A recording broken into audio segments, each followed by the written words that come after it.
This is the first lecture on cross product. In this lecture, we will focus on the coordinate-free definition of the cross product. After we develop that, we will then derive properties for the cross product. The cross product has as its result a vector. That's why it's also called the vector product.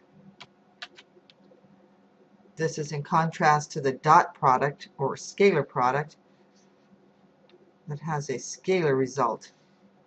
So u dot v equals alpha, meaning some scalar. But the cross product gives a vector. Therefore, it must have magnitude and direction.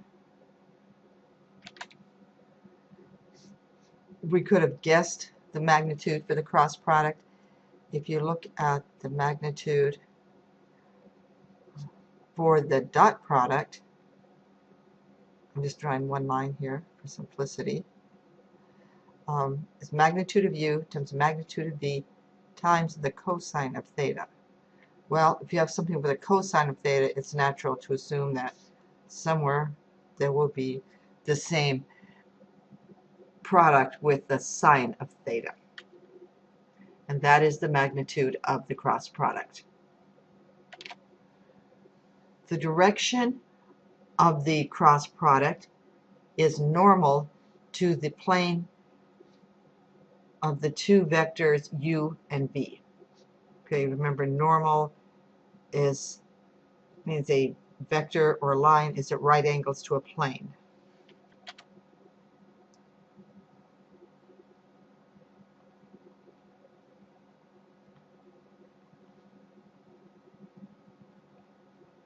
And that's why it's used here. For the plane, recall that if you have 2 points, they define a line.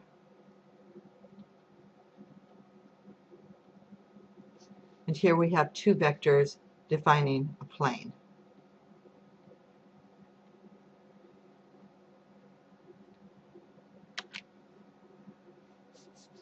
The direction that the cross product takes is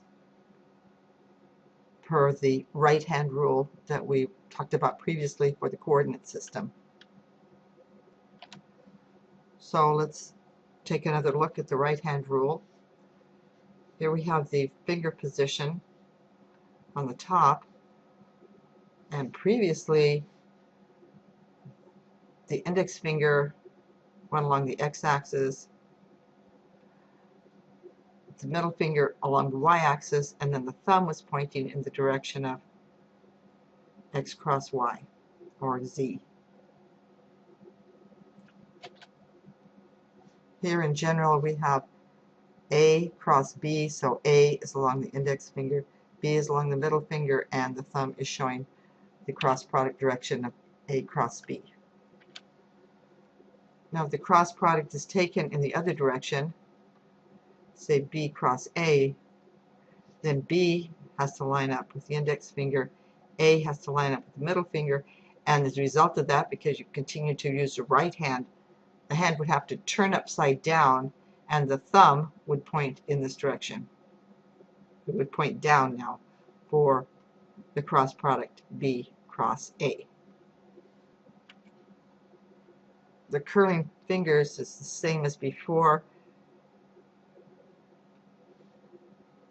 The first vector is along the palm, the second vector is out from the palm. The fingers are curled from A to B, and the thumb points in the direction of A cross B.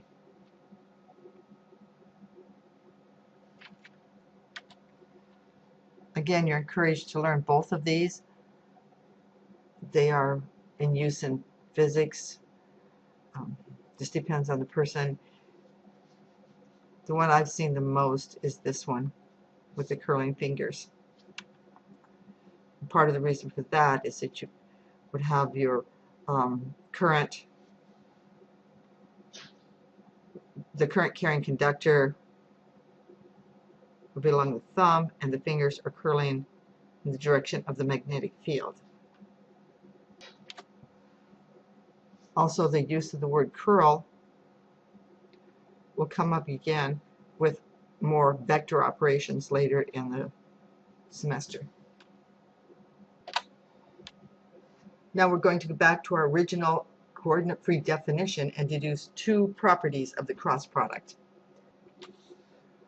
Just looking at the magnitude of the cross product, remember the magnitude, oops, I should say magnitude here. The magnitude of u cross v is the magnitude of each vector times the sine of theta. Well, theta would be 0 when, sine is 0 for theta equals 0 or theta equal pi. This means that the cross product is 0 for parallel or anti-parallel vectors.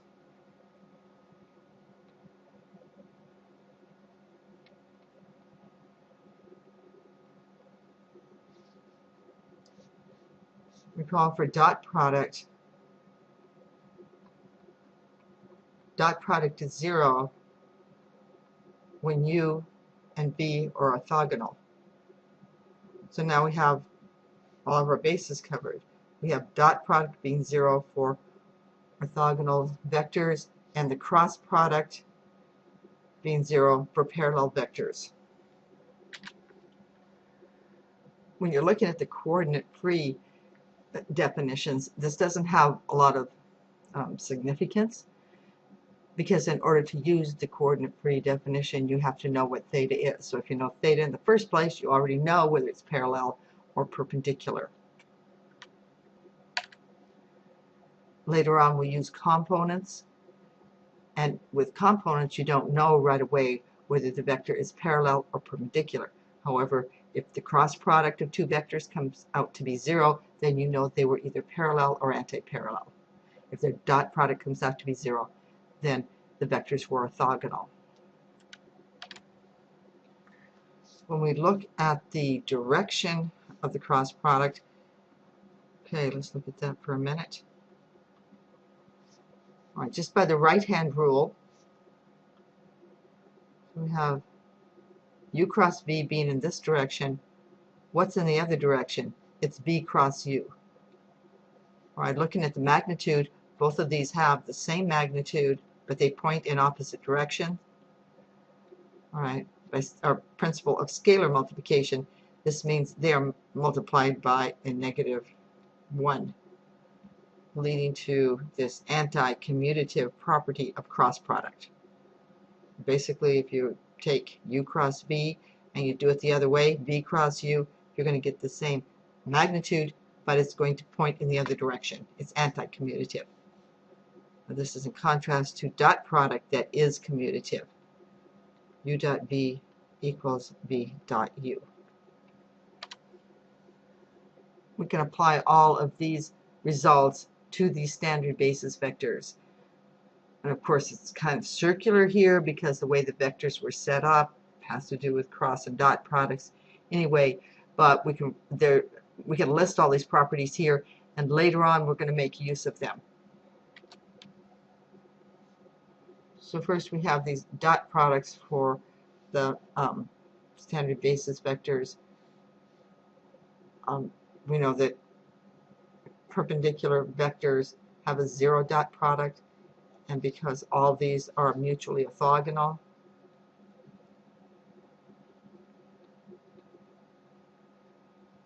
then all of these dot products are 0. However, when the basis vector is dotted with itself, that's just a case of parallel vectors, and the magnitude is 1 because these are unit vectors. The basis vectors are unit vectors.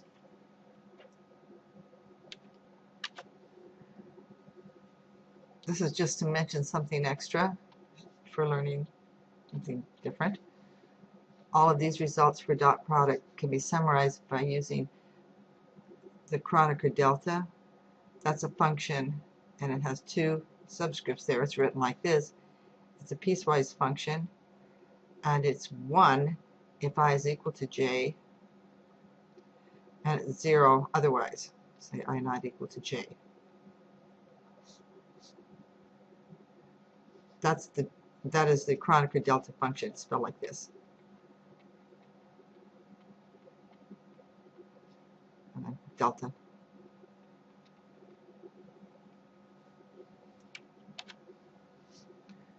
So, well, I'll use the other notation. So if we take, this is using the other notation for the basis vectors. Remember, they could be written with e's instead of ijk, and we could use a subscript here.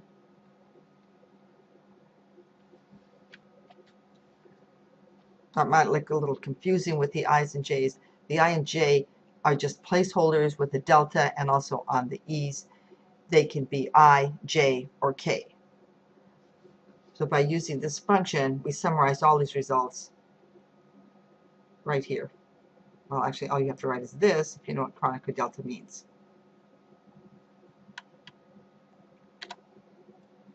Now let's look at the cross products for the basis vectors, and I didn't write those on here, but I should have. Okay. I cross I equals j cross j equals k cross k. All of that is equal to 0. Now when we look at the cross products between dissimilar basis vectors, there is a little memory aid in the form of a circle, and I is written here, j is written here, k is written somewhere along here. It doesn't matter where they're written. The circle I drew, so like this one, is going in the counterclockwise direction. Sometimes the circle is written up so that it would be going in the clockwise direction, but an arrow will be on it. When you follow the arrows, then the results of taking, for example, I cross j will give you a positive k. J cross k gives you a positive I, and then k cross I gives you a positive j. Now if you go against the arrows, then you get the same results, but with a negative sign. Of course, that's just because of the anti-commutative property of the cross product. We will use these results when we develop the coordinate form of the cross product. There is an intuitive sort of physical significance to the cross product, and that's as an area for the parallelogram formed by the two vectors u and v. You can see that here the area would be base times height, so if we take one of them, u to be the base, and v sine theta would be the height, and there you have the area of the parallelogram. So the magnitude of u cross v is the area of the parallelogram, but u cross v is going to be pointing normal to this plane, and so it would be, whoops, sort of vector pointing, well, maybe it won't be pointing like that at all. At any rate, it's normal to the plane. It could be pointing in either direction, depending on whether you write u cross v or v cross u. So you could work out this cross product and say it represents the area of the parallelogram, and it turns out to be negative. That just has to do, again, with the anti-commutative property of the cross product. And now the most famous property of the cross product is that of torque. So we start here with an arbitrary force vector, F, and break it into two components. One component is parallel to the lever arm R, okay, and the other is perpendicular. So this is the parallel component, and this is the perpendicular component. Now the parallel component, well, you can see the cosine theta here, so it should make you think of dot product. That contributes to work. Which would happen is if this bolt, top of it, sheared off, I guess because you were extremely pulling on it, or it was weak or something, and it ended up being displaced. So let's say it gets displaced this much. I understand that the bolts are always sort of being displaced, but, well, you can't really measure that, but say we have a displacement like this, so I can draw it, then the work done by that force on the bolt, I'm moving that bolt, or the head of the bolt, would be F perpendicular times D. Written as a cross product, it's F as a vector dotted with D. And here we just have your magnitudes. We'd have the magnitude of D times the magnitude of F times the cosine of the angle between them.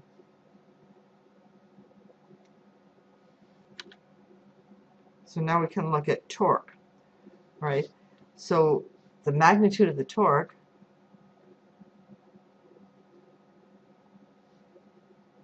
is F perpendicular times the length of the lever arm. You can write that as magnitude of F times the sine of theta times R. I'll put the R up in front. Now the question is, what is the direction? The direction makes a difference with torque because you're either loosening or tightening this bolt. So you're driving it in one direction or other, and the torque, the direction of the torque, the direction of that cross product gives you the direction that the nut is moving on that bolt. I think that assumes something about the threads of the screw, but now I'm beyond my expertise in construction work. To notate this torque, we can use the convention that we had before, was mentioned earlier, where the coordinate system, a 3D coordinate system, is written in 2D. So we can write it like this. Say we write here, and well, I'll just use X and Y's just to get the Z-axis.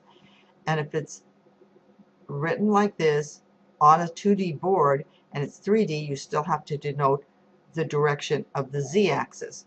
In this case, the right-hand rule would say that the Z-axis is coming out of the board. So you represent that Z-axis with a dot here. And that represents the idea that the Z-axis is an arrow and the tip of the arrow is coming right at you. That's where that's all you see is this dot. If for some reason you end up, for example, here and here, because that's how your problem is set up, the right-hand rule would say that the Z-axis is going into the board, and you denote that with an X. It's going away. Okay, so now let's go to our torque problem. So here we have R, which is in this direction, R cross F. By the right-hand rule, in this case, I can put it over here, the direction of the torque is coming right out at us by the right-hand rule. The thumb would be pointing out of this page. Okay, because what? Because when we move in that direction, we're loosening the bolt. And if we do the problem in a different way, we put the force in a different direction. So we have the same wrench here, and we push on it this way. So we have our F vector is down in that direction. Here's R. R cross F will give the torque, the direction of torque into the page or into the bolt. So here's bolt here, and that would have to be represented by an X. So the magnitude of torque is the perpendicular component force times the length of the lever arm. The direction is obtained by the cross product R cross F gives the direction of torque, the direction of whether you're loosening or tightening that bolt.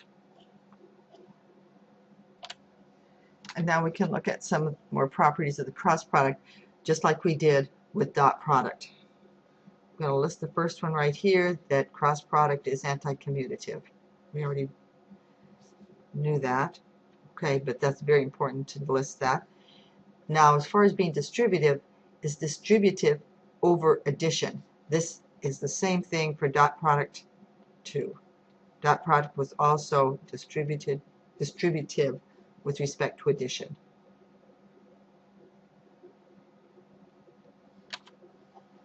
And both dot and cross product are associative with respect to scalar multiplication.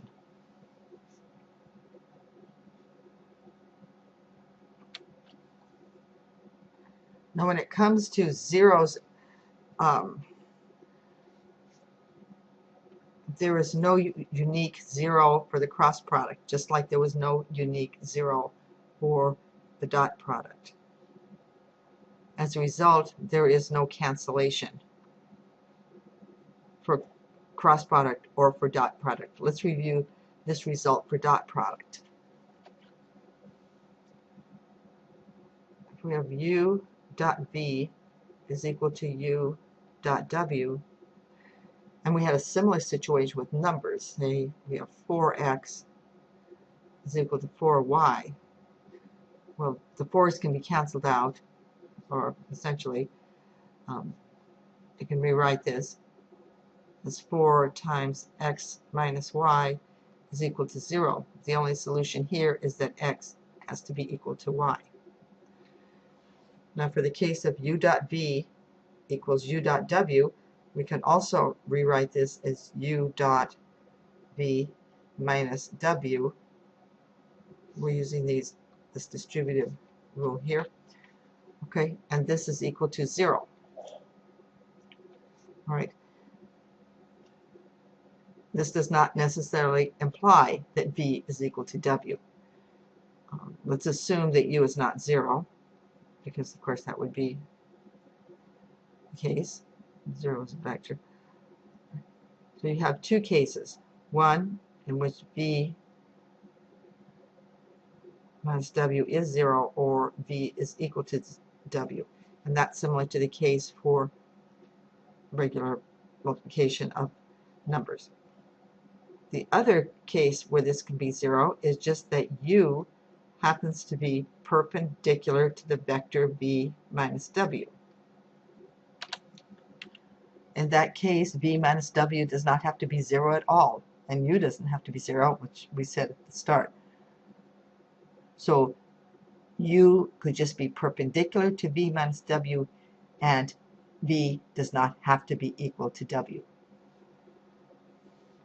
All right, let's look at the same situation for the case of u cross v equals to u cross w. I'm going to rewrite that as u cross v minus w is equal to 0. Now, in one case, we could have this result where v minus w is indeed 0, the 0 vector, and we could say that v is equal to w. Fine. The other case, it just means that u is parallel to v minus w. In that case, v does not have to be equal to w. So we have parallel result here between the dot product case and the cross product case. Now there is one situation where this holds, that u cross v equals u cross w, and also that u dot v equals u dot w. And we have this result that u is perpendicular to v minus w, and u is also parallel to v minus w. Well, you cannot be perpendicular and parallel to the same vector unless it's a 0 vector. So in that case, where both conditions hold, u cross v equals u cross w, and u dot v equals u dot w, in that case, the only solution here is that v does equal w. Now, taking everything that we know about cross product, those properties, and how they apply to unit vectors, all of that, we can construct a solution or a way to compute the cross product using components. And this is what it starts out looking like, and then it gets much simpler. So all of this will be discussed in the next lecture that will be in part 2 of the cross product.